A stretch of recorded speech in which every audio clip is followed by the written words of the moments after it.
రాష్ట్రంలో కాంగ్రెస్ పార్టీ అధికారంలోకి వచ్చి ఈ రోజుతో 100 రోజులు నిండుతా ఉంది.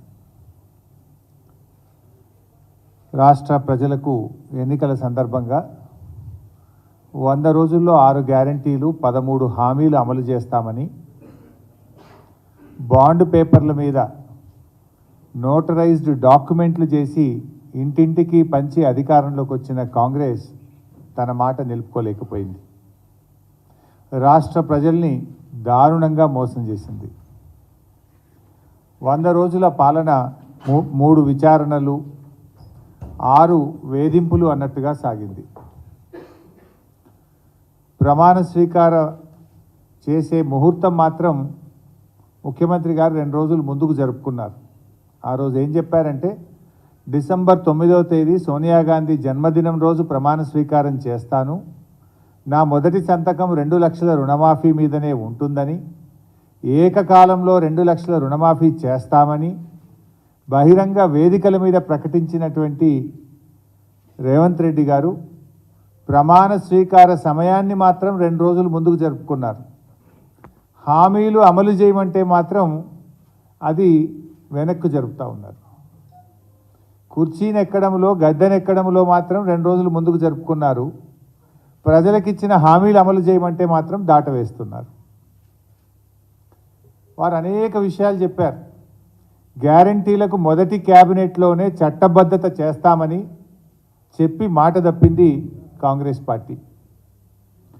ప్రతిరోజు ముఖ్యమంత్రి గారి కార్యాలయంలో ప్రజా దర్బార్ అన్నారు, చేయించారు. పూటకో మాటతో ప్రజల్ని మభ్యపెడుతున్నారు. ప్రగతి భవన్ను కూలుస్తాం, నాలెడ్జ్ సెంటర్ను ఏర్పాటు చేస్తామన్నారు, విలాసవంతమైన సౌకర్యాలు అన్నారు. కానీ ఈరోజు చూస్తే ఉప ముఖ్యమంత్రి గారే అందులో ఉంటున్నారు. అసెంబ్లీను సందర్శించిన ముఖ్యమంత్రి గారు అసెంబ్లీ స్వరూపాన్నే మార్చేస్తాం 3 నెలల్లో అన్నారు. తట్టెడు మట్టి కూడా తవ్విన పరిస్థితి లేదు. రైతు భరోసా ఇస్తున్నామని అంతర్జాతీయ వేదికలపై గొప్పలు చెప్పుకున్నారు. రైతు బంధునే ఇలా మొదలుపెట్టి 100 రోజులైనా పాతది కూడా ఈ రోజుకు పూర్తి చేయలేకపోయినారు. పాలనలోకి రాగానే రైతు రుణమాఫీ అన్నారు, దానిపైన అతి గతి లేదు, ఒక్క అడుగు కూడా ముందుకు పడ్డ పరిస్థితి లేదు.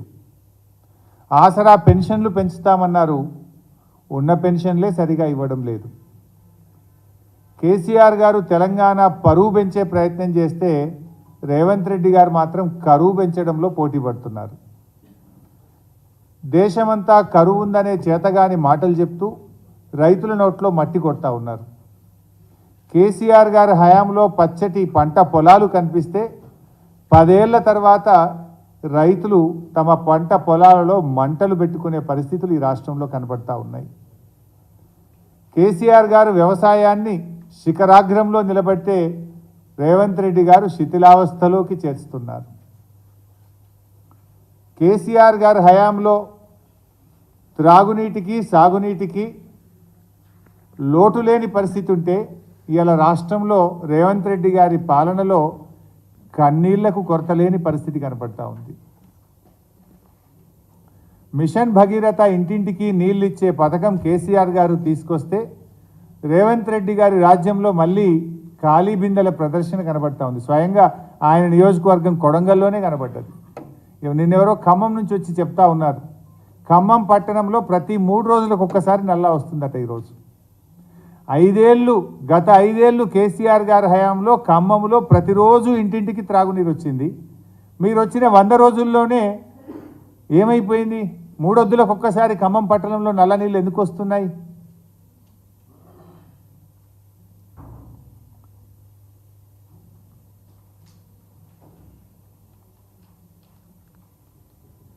ఇవాళ కర్ణాటకలో కాంగ్రెస్ పార్టీ అధికారంలో ఉంది కదా, మీరే చెప్తున్నారు మా పార్టీయే ఉందని. కనీసం కర్ణాటకను ఒప్పించో మెప్పించో తాగునీళ్ళు తీసుకురావడానికి, సాగునీరు మీరు ఎట్లా తేలేకపోతున్నారు కానీ త్రాగునీరైనా తేవడానికి కర్ణాటకను ఒప్పించడంలో మీరు పూర్తిగా వైఫల్యం చెందినారు. ఇవాళ మేము కృష్ణా మేనేజ్మెంట్ బోర్డుకు కేంద్ర ప్రభుత్వ ఆధీనంలోకి ప్రాజెక్టులు పోకుండా మేమేమో పోరాటం చేస్తే మీరు వచ్చి రాగానే కృష్ణా మేనేజ్మెంట్ బోర్డుకు ప్రాజెక్టులు అప్పగించడానికి కేఆర్ఎంబి మీటింగ్లో ఒప్పుకొని వచ్చిండ్రు. మళ్ళీ బీఆర్ఎస్ పార్టీ ఉద్యమ బాట పడితే బీఆర్ఎస్ పోరాడితే మళ్ళీ తోక ముడిచి ప్రాజెక్టులు ఇవ్వమని అసెంబ్లీలో తీర్మానం చేసిండ్రు. మీ మేనిఫెస్టోలో 100 రోజుల్లో గొల్ల కుర్మలకు 2వ దశ గొర్రెలు ఇస్తామని చెప్పి మాట ఇచ్చిండ్రు. 100 రోజులు నిండినా ఒక్కరికి కూడా గొర్రె పిల్లలు ఇవ్వకపోతురి.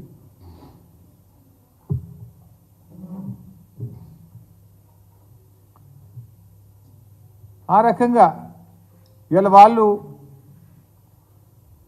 కేసీఆర్ గారు ఈ రాష్ట్రంలో పేదలకు ఏం చేయాలని ఎన్నో కార్యక్రమాలు ఆలోచించారు. గర్భిణీ స్త్రీలకు ఏం చేయాలి అని అలా ఎన్నెన్నో కార్యక్రమాలు, అంటే కొత్త కొత్త కిట్లు అందించారు. కేసీఆర్ గారు కొత్తగా ఆలోచించి కిట్ల పథకాలు ప్రవేశపెడితే రేవంత్ రెడ్డి గారు తెలంగాణను తిట్లతో కలుషితం చేస్తూ ఉన్నారు. తిట్లలో పోటీ పడుతున్నాయి. కేసీఆర్ గారు కిట్లలో పోటీ పడితే రేవంత్ రెడ్డి గారు తిట్లలో పోటీ పడుతున్నారు. 100 రోజులకోసారి 100 రోజుల్లో ముఖ్యంగా మీరు ఏదైనా సాధించిందంటే 10 సార్లు ఢిల్లీకి అయితే పోయించారు. అంటే ప్రతి 10 రోజులకు ఒక్కసారి ఢిల్లీకి పోయి తెలంగాణ ఆత్మగౌరవాన్ని తాకట్టు పెట్టారు. రైతు బంధు పడలేదని ఎవరైనా రైతులు అడిగితే ఒక మంత్రి గారు చెప్పుతో కొట్టమంటాడు. ఇది 100 రోజుల్లో కాంగ్రెస్ పార్టీ ఘనత. రైతు బంధు పడలేదంటే చెప్పుతో కొట్టమంటాడు మంత్రి గారు. ఇది మీ పాలన తీరు.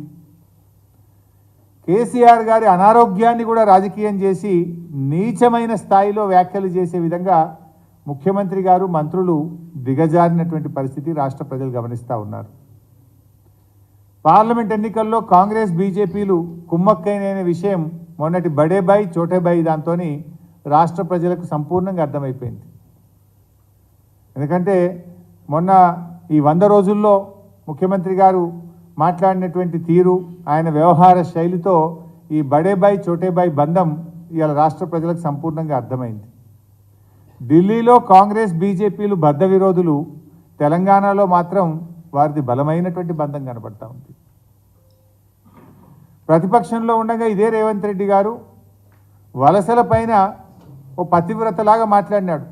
పార్టీ మారితే వాళ్ళను రాళ్లతో కొట్టమని మాట్లాడిండు. ఇప్పుడు బీజేపీ నాయకుడికి టికెట్ రాకపోతే ఆయన ఇంటికే పోతున్నాడు. అబ్బా, ఎంత ఔదార్యం, ఎంత ప్రేమ! ఇట్లా అనేక అంశాలపై ఇవాళ యూటర్న్ తీసుకున్నారు. మీరు అట్లా చెప్పుకుంటూ పోతే పెద్ద లిస్టు. అదేంటి ఫార్మాసిటీ రద్దు, తర్వాత లేలే మేము 3000 ఎకరాలకు ఫార్మాసిటీ పెడతాం, మెట్రో రైలు రద్దు, లేలే రూటు మారుస్తాం. ఇట్లా అనేక విషయాల్లో యూటర్న్ తీసుకున్నారు. వీరి పాలనలో యూటర్ను యూట్యూబ్ పాలనే కనబడతా ఉంది.